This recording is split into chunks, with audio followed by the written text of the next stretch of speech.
because we are already blessed with the song. Maybe I will not speak anymore.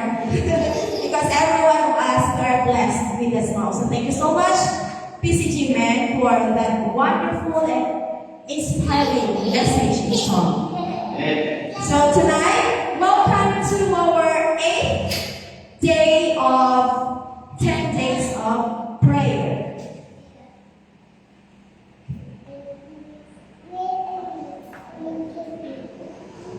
Okay, so tonight our topic are going to learn or know about love. Love our family of faith as Jesus does. So before we're going to start, we are going to invite the Holy Spirit. Let us pray. Our most gracious and loving Father Lord, thank you for this wonderful night that we gather here to learn thy words. As I speak thy words, Lord, may you pour your Holy Spirit be with us, that I be able to impart your message to our brothers and sisters, and may you open our hearts and minds that we able to understand well thy words. Thank you for everything. Thank you for loving us. In Jesus' name we pray. Amen. Okay, once again, welcome to our 8th day of 10 days of prayer. So tonight we have our topic, which is about love our family of faith. Okay, love our family of faith as Jesus does. Okay, so there's a question here. What is family of faith? Okay, so what does it mean? So family of faith. Okay, so the family of faith refers to all believers of Jesus Christ. So we are all believers here, right? So we are all connected, not by blood, but by faith in Christ. So this means that the church, this is not only a building that we came here, we worship together, we pray together. This is not only a building, but it's God's family. And then we're going to, our study for tonight, we're going to focus in the book of Acts, chapter 2, verses 41 to 47. So it's very long, so we are going to take a look each verse of it. Okay? So in Acts 2, chapter 2, verses 41 to 47. And these verses shows that God's design for the church. And these verses, we have, I have here a question, which is, what kind of church does God desires and blesses? Or what kind of church that God bless and or grow? So in this text, it shows us that God's design for the church. So these verses, Acts chapter 2, verses 41 to 47, answers these important questions to all of us. So there are answers. What are those kind of church that God bless and grow?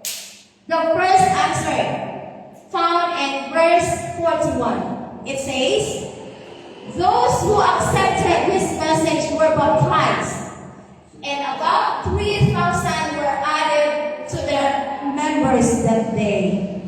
So when people heard Peter's teaching, what happened? Their hearts were touched, right? And people asked, what shall we do? And what Peter answered? What Peter said? Peter answered, repent and be baptized in the name of Jesus Christ, and you will receive the Holy Spirit. So, on that day, there were 3,000 people accepted Jesus Christ, and they were baptized. So that,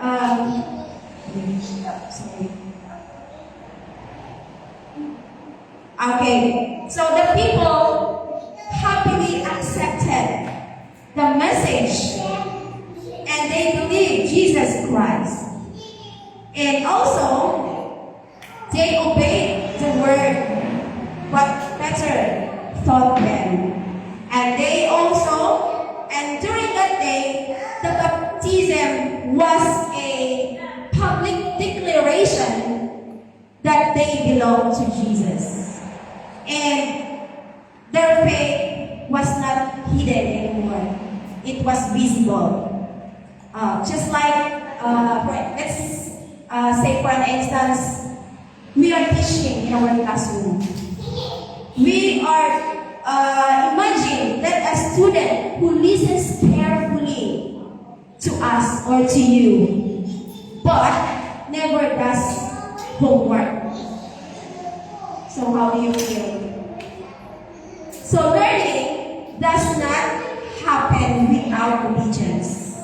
So in the same way, our faith without obedience is incomplete.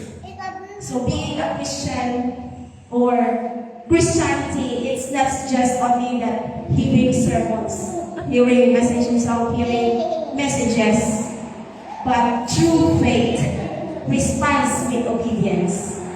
So a healthy church and a growing church begin with believers who obey the word of God, just like what we are doing right now. And then the second answer to that question is a church or a family that obeys the word of God.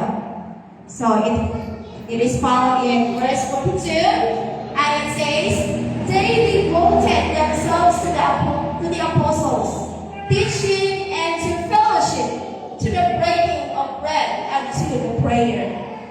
So the early church was devoted to four important things.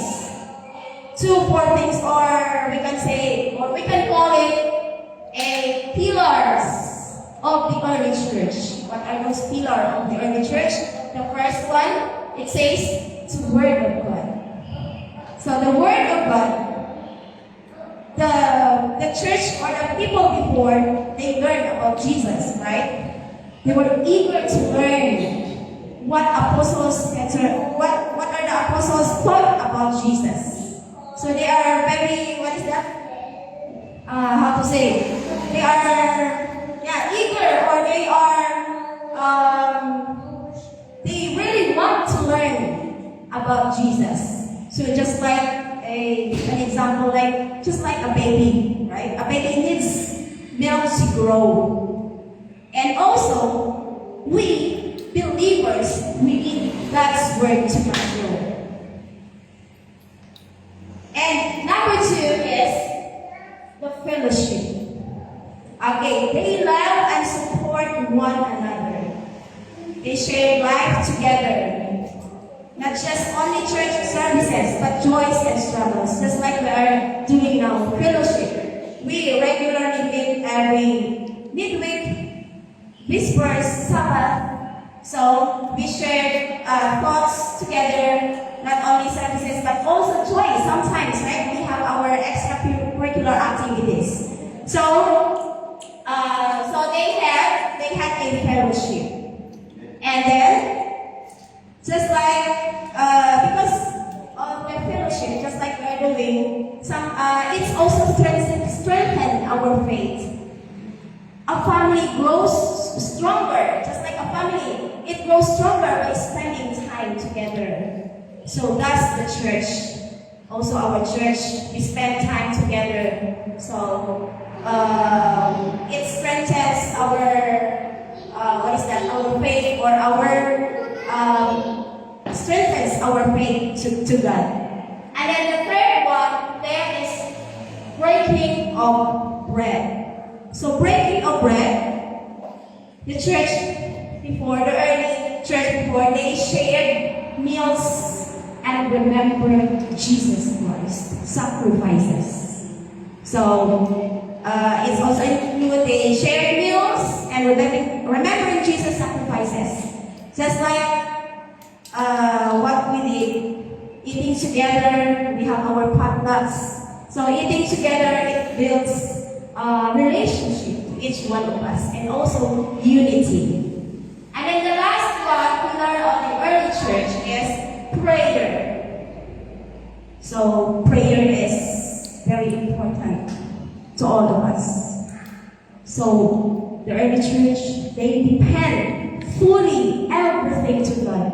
Just like what we did, everything what we are going to do, we always pray. We're asking for the guidance of the Lord, asking for the Holy Spirit. So because prayer is powerful, just like they depended on God for their guidance, and also us, we depend everything to God, guidance, strength, and then provision. So churches become weak, our family become weak when these are neglected. So strong churches were built on word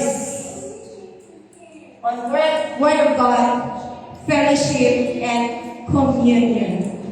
So just like a house, right? When you build a house, it needs a strong foundation. So this also those are strong foundation of the early church.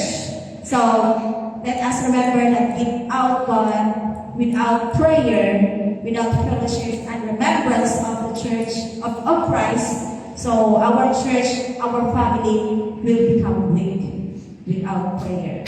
Okay, next, answer to that question, what God wants to bless and grow is church or a family filled with the fear of God.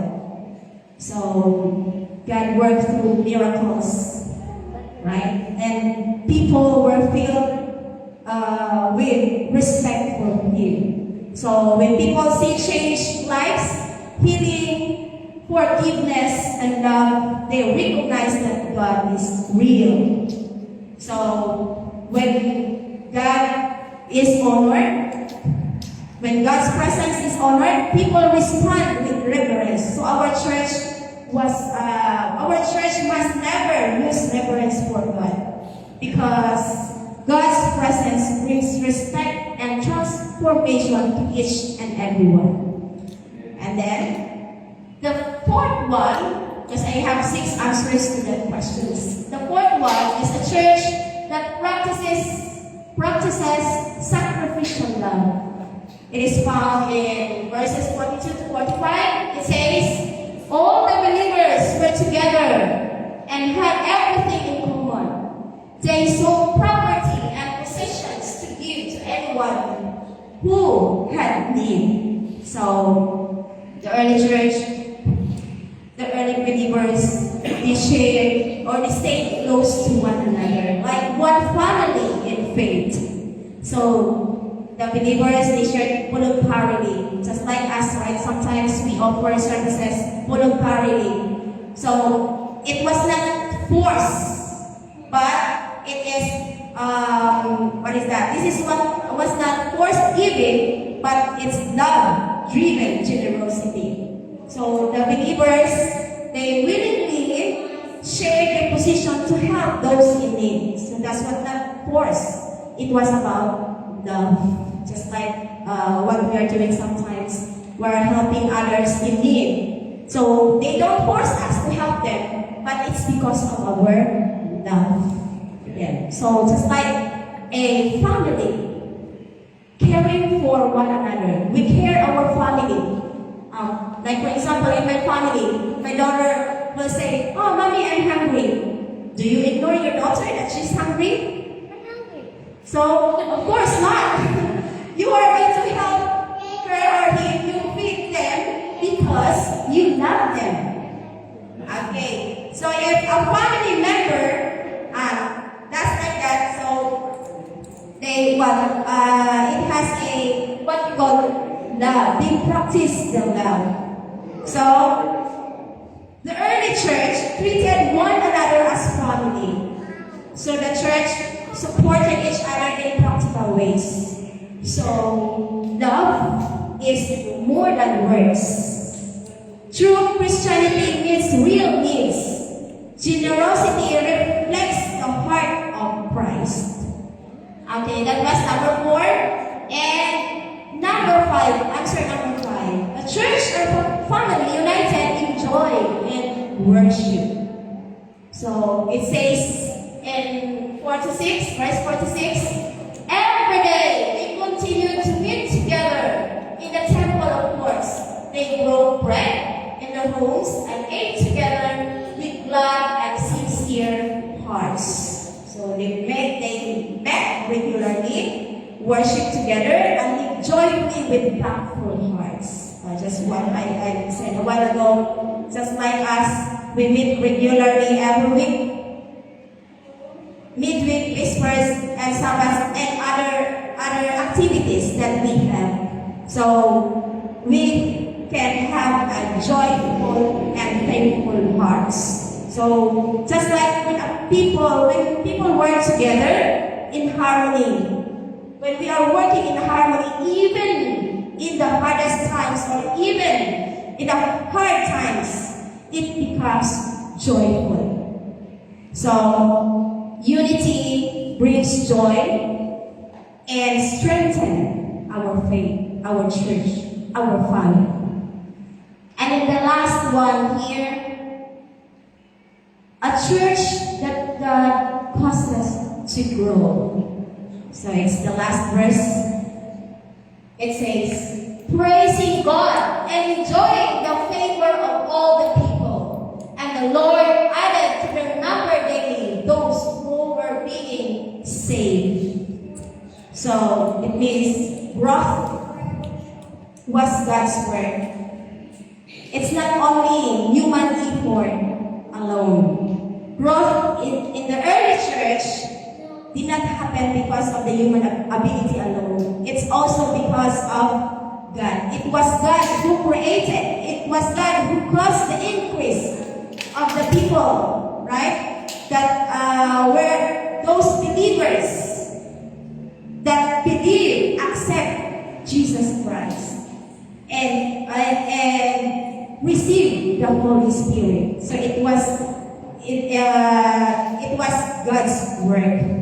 So because the church lived faithfully, God brought people to salvation. So just like when you are going to plant something, like you grow a vegetable or any vegetable or flower or whatever, you are going to plant and water it, right? But God gives the increase. So our role or responsibility is faithfulness. So we must be faithful, and God's responsibility is growth. It's going to give us our faithfulness. It will be more stronger. And just like when our church lives right, God works mighty. So, in this verse, Acts 2, chapter 2, verses 41 to 47, we are all reminded. These verses teaches us that loving our faith, loving our family of faith, and God blesses the church. So to love our family of faith as Jesus does, it means obey His word. It's very important. A church grounded in God's word, and also love one another. So a family of faith, and to love our family of faith as Jesus does, love one another. So let's love one another. And also pray and worship together. together. So it will become more stronger, the more prayer, that's what we are doing. We have our prayer band, because the more prayer, the more we are going to pray, the more, more blessings, the more God will respond our prayer that we are asking from Him. And also, to love our family of faith as Jesus does, means serve one another. And also, live in unity and joy so we can experience God's presence and growth. So, after people believed in Jesus, they did not live alone. They became a family of faith. So, we have our final challenge. If we want our church to act like Acts chapter 2 verses 41 to 47, we must live also like Acts chapter 2 verses 41 to 47. Remember, Jesus' love always brings people into a family, not isolation. So, let us remember that we love because Jesus first loved us. This is my prayer, and may God bless us all. Amen.